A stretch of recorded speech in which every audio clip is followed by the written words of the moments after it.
എന്നോട് ഇന്ന് എൻ്റെ ഒരു സുഹൃത്ത് പറഞ്ഞു, മുജാഹിദുകൾ പറയുന്നു പേരോട് പ്രസംഗിച്ചാൽ അവിടെ ഞങ്ങൾ വളരും. ഞാനതിൻ്റെ മറുപടി മുമ്പ് പറഞ്ഞിട്ടുണ്ട്. അങ്ങനെയാണെങ്കിൽ മുജാഹിദ് സ്റ്റേജിലൊക്കെ എന്നെ അവർ ക്ഷണിക്കുകയല്ലേ വേണ്ടത്? എനിക്ക് അവരല്ലേ സ്റ്റേജ് ഒരുക്കി തരേണ്ടത്? എന്നാൽ കൊടുങ്ങല്ലൂരിൽ പോയി ചോദിക്കൂ, ഇന്ത്യ രാജ്യത്തെ ഒന്നാമത്തെ പള്ളിയിൽ നിങ്ങൾ ഖുതുബ പരിഭാഷ നടപ്പാക്കിയില്ലേ? അല്ലാഹുവിന്റെ തൗഫീഖ് കൊണ്ട് ഞാൻ അവിടെ പോയി പ്രസംഗിച്ചു. അവിടെ അറബിയിൽ തന്നെ ഖുതുബ ഓതുന്ന സാഹചര്യം അല്ലാഹു ഉണ്ടാക്കി തന്നില്ലേ? ഞാനത് അഹങ്കാരമായി പറയുന്നില്ല. ഇമാം ഗസാലി റളിയല്ലാഹു അൻഹു പറഞ്ഞിട്ടുണ്ട്, പുസ്തകത്തിലൂടെ ഇഴഞ്ഞു നീങ്ങുന്ന ഉറുമ്പ്, ആ ഉറുമ്പിന് ചിലപ്പോൾ നിബ്ബാണ് എഴുതുന്നത് എന്ന് തോന്നും. നിബ്ബല്ല, അതിന്റെ പിന്നിൽ പേനയുണ്ട്, പേനയുടെ പിന്നിൽ കൈയുണ്ട്, കൈയിന്റെ പിന്നിൽ മനുഷ്യനുണ്ട്, മനുഷ്യന്റെ പിന്നിൽ അല്ലാഹു ഉണ്ട്. അത് അല്ലാഹുവാണ് ചെയ്തത്. ഞാൻ പറഞ്ഞു വന്നത്, സുന്നത്ത് ജമാഅത്തിന്റെ ആശയം പറഞ്ഞാൽ അതിന് ഫലമുണ്ടാവുകയില്ലെന്ന് വല്ലവനും പറയുന്നുവെങ്കിൽ അവൻ അല്ലാഹുവിന്റെ ദീനിന്റെ വിരോധിയാണെന്ന് ലോകം മനസ്സിലാക്കണം എന്ന് മാത്രം ഞാൻ ഓർമ്മപ്പെടുത്തുകയാണ്. സഹോദരന്മാരെ, ഇവിടെ ദീൻ നശിപ്പിക്കാൻ വേണ്ടി വരുന്ന മൗലവി, ഈ നാദാപുരത്ത് കഴിഞ്ഞുപോയ മർഹൂം കീഴന ഉസ്താദ്, അല്ലാഹു അവിടുത്തെ ഖബർ സന്തോഷത്തിലാക്കട്ടെ, ശംസുൽ ഉലമ ഖുത്ബി മുഹമ്മദ് മുസ്ലിയാർ നവറല്ലാഹു മർഖദഹു, അതുപോലെ തർക്കണ്ടി അബ്ദുറഹ്മാൻ മുസ്ലിയാർ നവറല്ലാഹു മർഖദഹു, അങ്ങനെ തുടങ്ങിയുള്ള പ്രഗത്ഭരായ പണ്ഡിതന്മാർ, ഇവിടെ കഴിഞ്ഞുപോയ ഔലിയാക്കൾ, ആരിഫീങ്ങൾ, അവർ ജീവിച്ചിരുന്ന കാലത്ത് ഇവിടുത്തെ പള്ളിയിൽ ആരാണ് നിസ്കരിക്കാൻ വരുന്നത്, എങ്ങനെയാണ് ഖുതുബ നിർവഹിച്ചത്, എങ്ങനെയാണ് ഇവിടെ ഇസ്ലാമിന്റെ ആചാരം നടന്നത്, ഈ രാജ്യത്തുള്ള മുസ്ലിമീങ്ങൾ മരിച്ചാൽ എന്തെല്ലാം ആചാരങ്ങളാണ് നടന്നത് എല്ലാവർക്കും അറിയാവുന്നതാ.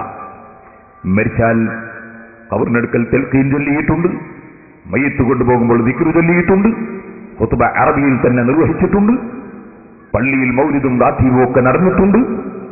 അതുപോലെ മരിച്ച വീട്ടിൽ ഭക്ഷണം വിതരണം ചെയ്തിട്ടുണ്ട്, മരിച്ച വീട്ടിൽ ഖുർആൻ ഓതിയിട്ടുണ്ട്, ഖബറിനടുക്കൽ ഖുർആൻ ഓതി ദുആ നടന്നിട്ടുണ്ട്. അങ്ങനെ തുടങ്ങി കല്യാണ വീട്ടിൽ നിക്കാഹിന്റെ ശേഷം ഫാത്തിഹ ഓതി ദുആ നടന്നിട്ടുണ്ട്. അങ്ങനെ തുടങ്ങി എല്ലാ ആചാരങ്ങളും ആ വിവരമുള്ള മഹാന്മാർ ഇവിടെ ജീവിതത്തിൽ പകർത്തി കാണിച്ചു തന്നിട്ടുണ്ട്. അവർക്കൊന്നും അറിയാത്ത ഒരു പുതിയ അറിവ്, ഒരു വലിയ അറിവ് എവിടുന്നോ കിട്ടിയതുപോലെ ഒരു മനുഷ്യൻ ഇവിടെ കൊണ്ടുവന്ന് അല്ലാഹുവിന്റെ ദീൻ നശിപ്പിക്കാൻ വേണ്ടി നീണ്ട നാക്കടിക്കുകയാണ്. അത് ഇസ്ലാമിനെ സംബന്ധിച്ചിടത്തോളം പുത്തരിയല്ല. സഹാബത്തിന്റെ കാലത്ത് തന്നെ അത്തരത്തിൽ നാടുകളമുള്ള ചിലർ സഹാബത്തിനെ മുശ്രിക്കീങ്ങളായി പ്രഖ്യാപിച്ചുകൊണ്ട് രംഗത്ത് വന്നിരുന്നു. അതിന്നും തുടരുന്നു. ഖിയാമത്ത് നാൾ വരെ ദീനിന്റെ എതിരാളികൾ അവരുടെ പ്രവർത്തനങ്ങൾ തുടരും. അല്ലാഹുവിന്റെ ദീൻ നിലനിർത്താൻ ഉദ്ദേശിക്കുന്നവർ അവർ അതിനെ പ്രതിരോധിക്കുകയും ചെയ്യും.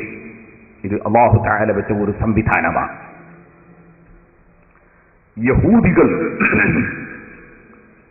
അവരുടെ ആശയം അല്ലാഹുവിന്റെ ദീൻ പൊളിക്കലാണ്, മുസ്ലിമീങ്ങളെ ഭിന്നിപ്പിക്കലാണ്.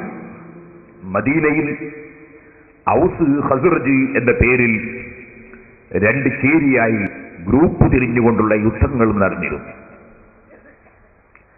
അന്നത്തെ കാലത്ത് നടന്ന യുദ്ധങ്ങളും അന്ന് പരസ്പരം ആക്ഷേപിച്ച് സംസാരിച്ച സംസാരങ്ങളും പാട്ടുകളും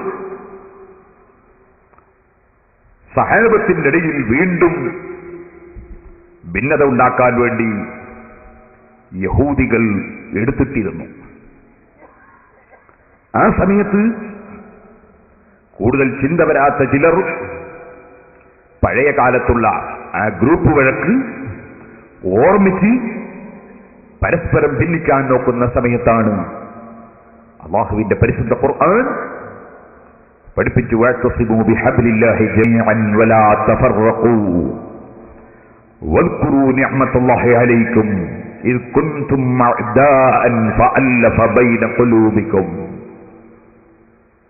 നിങ്ങൾ അല്ലാഹുവിന്റെ ദീൻ, അല്ലാഹുവിന്റെ ഖുർആൻ മുറുകെ പിടിക്കണം.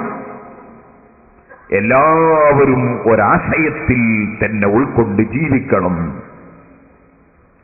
നിങ്ങൾ ഭിന്നിച്ചു പോകരുത്.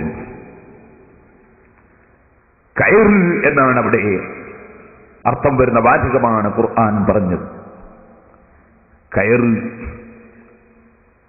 നബി സല്ലല്ലാഹു അലൈഹി വസല്ലം തങ്ങൾ നീട്ടിത്തന്ന ദീനാകുന്ന കയർ, അത് സഹാബത്തൊന്നടങ്കം അത് മുറുകെ പിടിക്കണം. അതിന്റെ തല അതിന്റെ ശേഷമുള്ളവർ പിടിക്കണം. അതേ കയറിന്റെ തല മുറിഞ്ഞു പോകാതെ ഖിയാമത്ത് നാൾ വരെ പിടിച്ചു വരണം. അതാണ് സനദ്, അതാണ് പരമ്പര, അതാണ് പാരമ്പര്യം. അത് വിട്ടാൽ വലാ തഫറഖൂ, നിങ്ങൾ ഈ കയർ വിട്ടുപോകരുത്.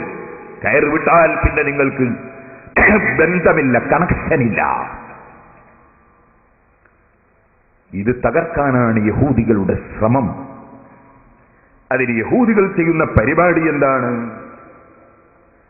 അവര് ജനങ്ങളോട് പറയും, നിങ്ങൾ അല്ലാഹുവിന്റെ ഗ്രന്ഥം സ്വീകരിക്കണം, നിങ്ങൾ യോജിച്ചതെന്ന് ആ പാരമ്പര്യത്തിൽ ജീവിക്കണം എന്നതിന് പകരം നിങ്ങൾ അല്ലാഹുവിന്റെ ഗ്രന്ഥം സ്വീകരിക്കണം. ഒറ്റ വാക്കിൽ പറഞ്ഞാൽ അലി ഇബ്നു അബീ ത്വാലിബ് റളിയല്ലാഹു അൻഹു മുശ്രിക്കാണ്, കാഫറാണെന്ന് പറഞ്ഞ ആദ്യത്തെ പുത്തൻവാദികളായ ഖവാരിജുകൾ ഇനിൽ ഹുക്മു ഇല്ലാ ലില്ലാഹ്, വിധി പറയാൻ അധികാരം അല്ലാഹുവിന് മാത്രമാണ് എന്ന് പറഞ്ഞപ്പോൾ അലി റളിയല്ലാഹു അൻഹു പറഞ്ഞു, കലിമത്തു ഹഖ്ഖിൻ ഉരീദ ബിഹൽ ബാത്തിൽ. പറയുന്ന വാക്ക് ശരിയാണ്, പക്ഷേ ഉദ്ദേശം അത് ദുരുദ്ദേശമാണ്. ഇതുപോലെ ഖുർആൻ സ്വീകരിക്കണം എന്ന് പറഞ്ഞാൽ ഏതെങ്കിലും ഒരു മുസ്ലിമിന് പറയാൻ പറ്റുമോ ഖുർആൻ സ്വീകരിക്കാൻ പാടില്ല? അപ്പൊ പറഞ്ഞ വാചകം ശരിയാണ്, പക്ഷേ ഉദ്ദേശം അല്ലാഹുവിന്റെ ദീൻ തകർക്കലാണ്. അത് യഹൂദികളുടെ പദ്ധതിയാണ്. വഇന്ന മിൻഹും ലഫരീഖൻ യൽഊന അൽസിനതഹും ബിൽ കിതാബി ലിതഹ്സബൂഹു മിനൽ കിതാബ്. അല്ലാഹുവിന്റെ ഗ്രന്ഥത്തിലുള്ളതാണെന്ന് നിങ്ങൾ ധരിക്കാൻ വേണ്ടി അവരതാ അല്ലാഹുവിന്റെ ഗ്രന്ഥം ഉദ്ധരിച്ച് സംസാരിക്കും. വമാ ഹുവ മിനൽ കിതാബ്, അല്ലാഹുവിന്റെ ഗ്രന്ഥമാണെന്ന് പറഞ്ഞിട്ട് നിങ്ങളെ മുന്നിൽ അവർ അവതരിപ്പിക്കുന്ന ആശയം അത് പടച്ച റബ്ബിന്റെ ഗ്രന്ഥമല്ല. വയഖൂലൂന ഹുവ മിൻ ഇൻദില്ലാഹ്, അത് അല്ലാഹുവിന്റെ അടുക്കൽ നിന്നുള്ള നിയമമാണ്, ഗ്രന്ഥമാണെന്നവർ പറയും. വമാ ഹുവ മിൻ ഇൻദില്ലാഹ്, അത് അല്ലാഹുവിങ്കൽ നിന്ന് വന്ന ആശയമേ അല്ല, പടച്ചവന്റെ ഗ്രന്ഥമല്ല.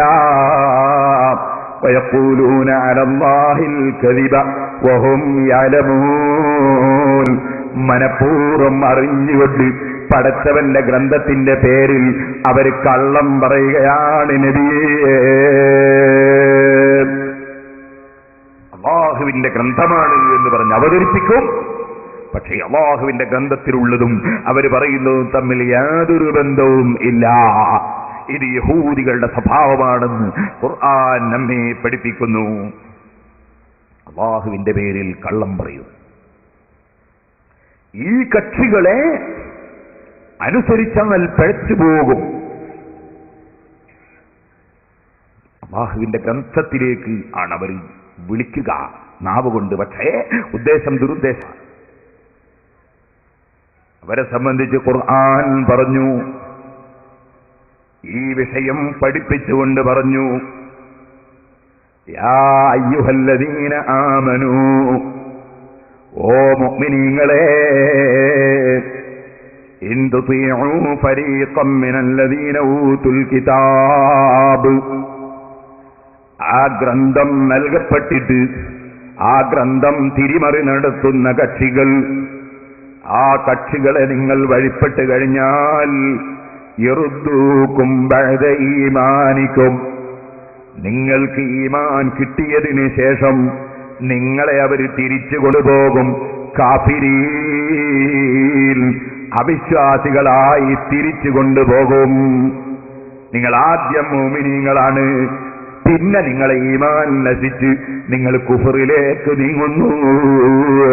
അത് ഈ ജൂതന്മാരെ പദ്ധതിയാണെന്ന് ഖുർആൻ വ്യക്തമായി പഠിപ്പിക്കുന്നു.